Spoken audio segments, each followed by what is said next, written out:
Hello everyone, आप सब कैसे हैं? क्या हाल चाल है? उम्मीद करता हूँ कि आप सबका हाल चाल एकदम बढ़िया है। आप सब एकदम स्वस्थ है, सेहतमंद है, बहाल तबीयत है, अच्छे से है, खैरियत से है। आप सब एकदम स्वस्थ है और बड़े खुश हैं और मेरे रिव्यूज़ के आप सब बेसब्री से इंतज़ार कर रहे हैं। हाँ, ये अलग बात है कि मेरे रिव्यूज़ जो है वो देर से आते हैं। खैर, वो अलग बात है। तो कल यानी 14 अगस्त दो बड़े बड़े बजट की फिल्में क्लैश करते हुए नज़र आए। एक है वॉर 2, दूसरा है कूली। तो इस वीडियो में वॉर 2 का रिव्यू पेश करूंगा। तो वॉर 2 का बजट है 400 करोड़ का और ये फिल्म जो है फायर एफ स्पाई फ्रेंचाइजी से ताल्लुकात रखता है। वॉर का डायरेक्ट सीक्वल है। तो इस फिल्म में ऋतिक रोशन तो है ही लीड कैरेक्टर में, उनके अलावा है जूनियर एनटीआर, कियारा आडवाणी, आशुतोष राणा, अनिल कपूर, वरुण बटोला और भी कई सारे अभिनेता अभिनेत्रियाँ इस फिल्म में मौजूद है। तो इस फिल्म को ये फिल्म जो है ना, इसको तेलुगु और हिंदी बेल्ट्स में बहुत बढ़िया तरीके से प्रमोट किया गया था और बहुत बढ़िया और बहुत बड़ा रिलीज़ भी मिला है इन दोनों बेल्ट्स में। बाकी भाषाओं में इस फिल्म को उतना खास रिलीज़ मिला नहीं है। बाकी भाषा यानी तमिल, तेलुगु, मलयालम, इन भाषाओं में उतना खास रिलीज़ मिला नहीं, लेकिन हिंदी और तेलुगु बेल्ट्स में बहुत बड़ा रिलीज़ मिला है। तो अब आते हैं इस फिल्म के प्लॉट में विदाउट एनी स्पॉइलर। तो देखिए, ज़्यादा कुछ इस प्लॉट के बारे में बता नहीं सकता, बस इतना बता सकता हूँ कि ये जो कबीर है अब यहाँ पर वो एक क्या कहते हैं, एसेसिन बन गए, फ्रीलांस एसेसिन, जो खून करते हैं, कत्ल करते हैं, ठीक है। तो अब ये काम करने के चक्कर में वो अचानक फंस जाते हैं दुश्मन की चाल में। वो अचानक से ही फंस जाते हैं और वो ऐसे फंसते हैं कि रॉ के जो बाकी ऑफिसर्स हैं वो पूरी तरह से उनके खिलाफ हो जाते हैं। तो रॉ का वो रातों रात दुश्मन बन जाते हैं। अब बाकी रॉ ऑफिसर्स जो है वो इनको खोजने में लगे, कबीर को खोजने में और उनको रोकने में लगे। उनका एक ही मिशन है, कबीर को अरेस्ट करना, कबीर को मार डालना। और इन रॉ ऑफिसर्स में से जूनियर एनटीआर, इनका कैरेक्टर भी शामिल है और इन्हीं को ये मिशन स्पेशली सौंपा जाता है ऋतिक रोशन को पकड़ने के लिए। तो इससे ज़्यादा मैं इस फिल्म की कहानी के बारे में कुछ बता नहीं सकता और अगर आपको जानना है तो आपको ये फिल्म कृपया देखनी पड़ेगी। तो हाँ, इस फिल्म के पॉजिटिव पॉइंट्स हैं और नेगेटिव पॉइंट्स भी है। तो चलिए सबसे पहले पॉजिटिव पॉइंट्स पर आते हैं। तो सबसे पहला जो पॉजिटिव पॉइंट है इस फिल्म का वो है ऋतिक रोशन। भाई, ऋतिक रोशन अपनी तरफ से कोई कमी छोड़ते नहीं हैं और उनका परफॉर्मेंस में कोई कमी है नहीं। देखिए, इस तरह का रोल जो है ऋतिक रोशन पहले भी निभा चुके हैं। ये रोल कुछ नया नहीं है ऋतिक के लिए और वो इस फिल्म को अपने दम पर, अपने स्टारडम के दम पर खींचते हैं। मतलब जितना उनसे हो सका उन्होंने इस फिल्म को खींचा अपनी तरफ से, इस बात पर कोई शक नहीं है। तो वो पहला पॉजिटिव पॉइंट है। और दूसरा पॉजिटिव पॉइंट ये है कि इस फिल्म के ड्रामा और इमोशंस ये वर्क करते हैं। कुछ कुछ जगह ड्रामा और इमोशंस आपको बहुत अच्छा लगेगा और ख़ासकर इस फिल्म का जो एक हाईलाइट है वो है जूनियर एनटीआर और ऋतिक रोशन की केमिस्ट्री। ये भी आपको बहुत अच्छा लगेगा। तो ये 2-3 पॉजिटिव पॉइंट्स है इस फिल्म का। लेकिन इसके बाद से इस फिल्म का ना नेगेटिव पॉइंट्स की शुरुआत होता है। और हाँ, पॉजिटिव पॉइंट्स में एक पॉइंट लगाना भूल गया, वो है इस फिल्म में एक ट्विस्ट है फर्स्ट हाफ में, ठीक है, जो बहुत ही अच्छा है। फर्स्ट हाफ में एक ट्विस्ट है जो बहुत अच्छा है और सेकंड हाफ में भी आपको ऐसे 2-3 छोटे छोटे ट्विस्ट्स मिलेंगे जो मतलब अच्छा है, मतलब बुरा नहीं है। लेकिन अब आता है फिल्म का नेगेटिव पॉइंट्स। तो सबसे पहला नेगेटिव पॉइंट है इस फिल्म के एक्शन सीन्स, ठीक है। इस फिल्म के जो एक्शन सीन्स है ना, वो इतना घटिया तरीके से कोरियोग्राफ किया गया है, आप यकीन नहीं मानेंगे कि ये एक्शन सीन्स बिल्कुल भी कन्विंसिंग नहीं है। Not 1% convincing.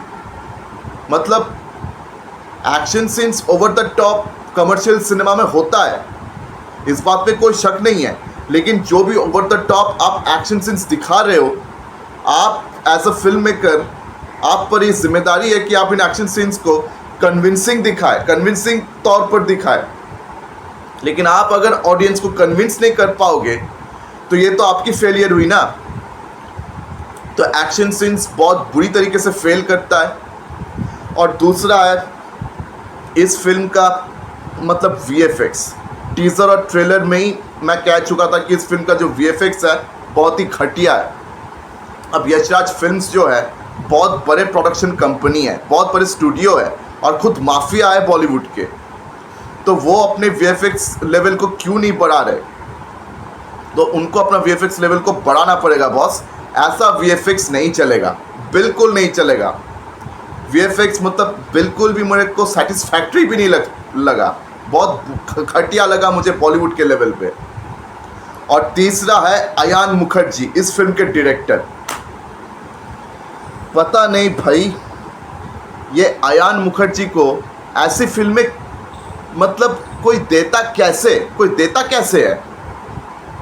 मतलब ब्रह्मास्त्र करने के बाद भी बॉलीवुड को और फिल्म मेकर्स को कुछ सीख नहीं मिला। बॉलीवुड वाले ना कुछ सीखना नहीं चाहते, खासकर पता नहीं यशराज फिल्म्स की तरह इतना बड़ा स्टूडियो जो खुद बॉलीवुड का एक माफिया है, माफिया ही कहा जा सकता है इनको बॉलीवुड का, क्योंकि वो मतलब बॉलीवुड को कंट्रोल करते हैं। उन्होंने अयान मुखर्जी को एक ऐसा कमर्शियल एंटरटेनर डायरेक्ट करने की जिम्मा कैसे दे दिया? कैसे? हाउ? अयान मुखर्जी का डायरेक्शन बॉस, माफ़ करो हमको बॉस, अगली बार से कोई भी कमर्शियल एंटरटेनर बनानी हो ना, सही डायरेक्टर चुनिए। अयान मुखर्जी को प्लीज़ मत चुनिए, अयान मुखर्जी से नहीं होगा।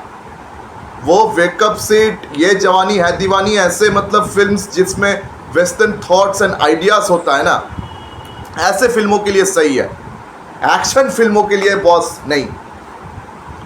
और भाई इस फिल्म का जो एक और नेगेटिव पॉइंट है वो है इस फिल्म का लेंथ, रन टाइम। पहले तो इस फिल्म का जो रन टाइम अयान मुखर्जी ने तय किया था वो 3 घंटा 10-15 मिनट का था, 3 घंटे के ऊपर था। उसको चॉप डाउन करके अल्टीमेटली 2 घंटा 50 मिनट में लाया गया।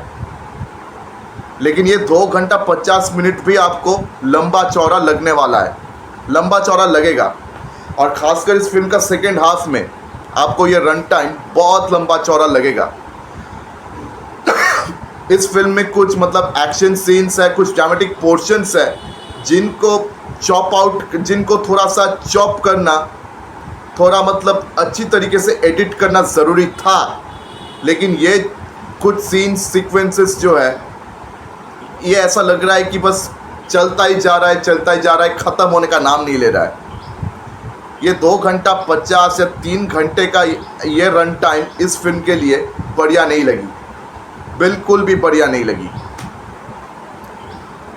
और बॉस इस फिल्म के कुछ over the top action sequences, खासकर जब जूनियर एनटीआर का प्रेजेंटेशन होता है इस फिल्म में, उनके प्रेजेंटेशन में कुछ ऐसा अजीबोगरीब चीज़ दिखाई गई है ना जो मतलब कन्विंसिंग तो है नहीं। ऐसा लगेगा कि भाई ये क्या हो रहा है, भाई ये क्या हो रहा है हैं? जूनियर एनटीआर जो है, ठीक है, मतलब बेयर बॉडीड, वो एक एयरक्राफ्ट कैरियर में वो जाते हैं, बेयर बॉडीड मतलब वो क्या कहते हैं उसको, मतलब याद नहीं आ रहा है। तो एनटीआर जूनियर का वेट जिस तरह से वो करियर कैरी कर रहा है और जिस तरह एनटीआर जूनियर हवा में उड़ रहे थे, ये सीन जो है ना बिल्कुल भी नहीं जमा। एकदम लग रहा है कि कोई फेक सीन चल रहा है। पता नहीं कैसे डिज़ाइन किया है ऐसी सीन को यार। और यहाँ पे वीएफएक्स को भी देखो। और एक और मतलब प्लेन सीन है, एक प्लेन फाइट सीन है जहाँ पे ऋतिक रोशन, जूनियर एनटीआर दोनों दिखाई देते हैं।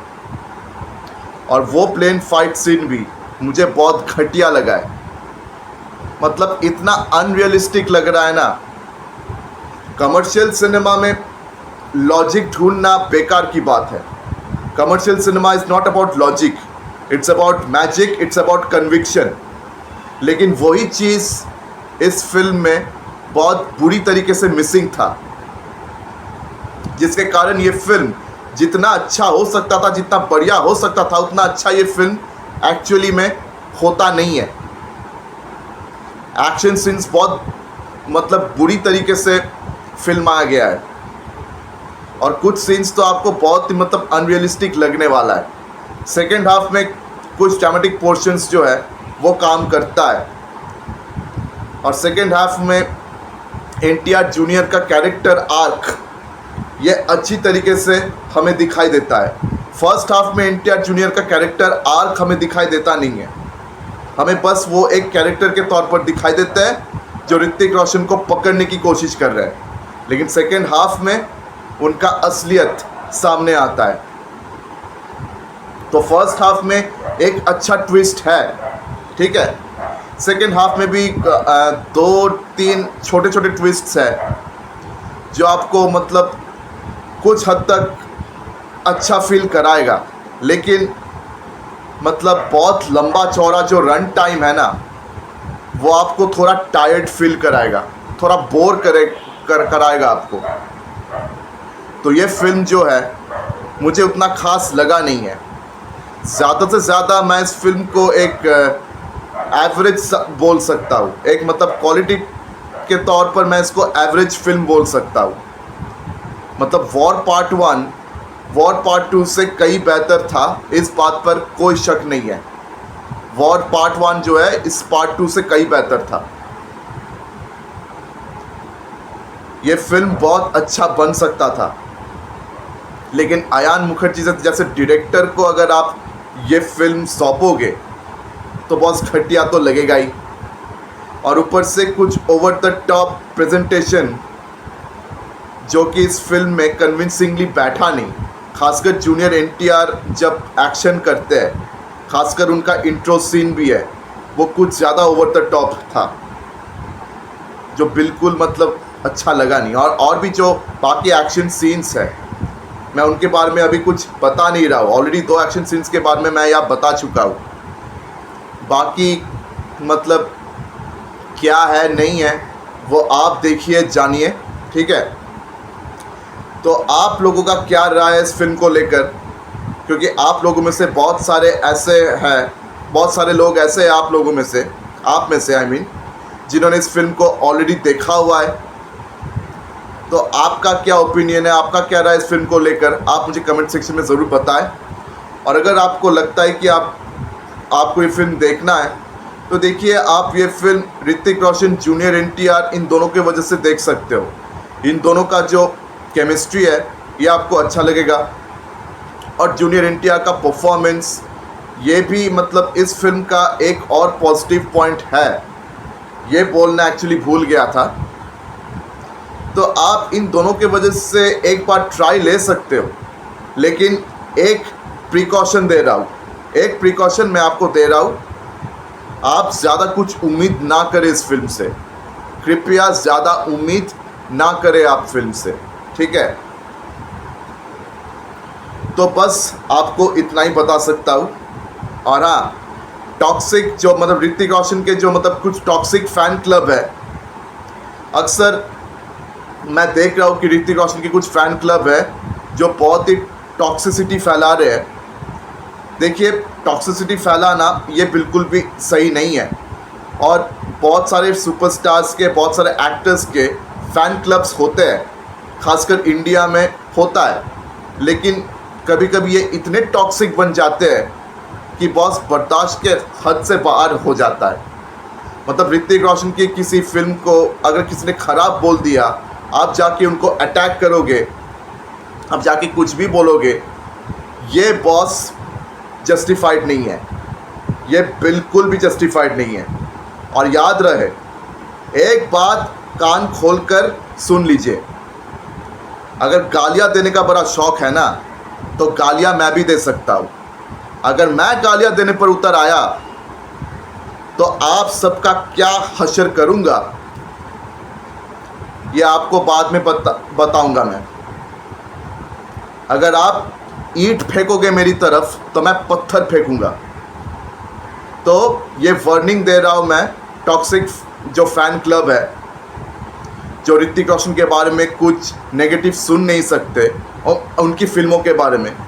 देखिए, मैंने ऋतिक रोशन के बारे में कोई नेगेटिव बात नहीं करी, उनकी कोई गलती नहीं है, लेकिन अगर फिल्म उनका अच्छा नहीं बनता तो मैं उस फिल्म को अच्छा नहीं बोल सकता। ठीक है, मैं यहाँ ऑनेस्ट ओपिनियंस देता हूँ और मैं ऑनेस्ट ओपिनियंस देता रहूँगा।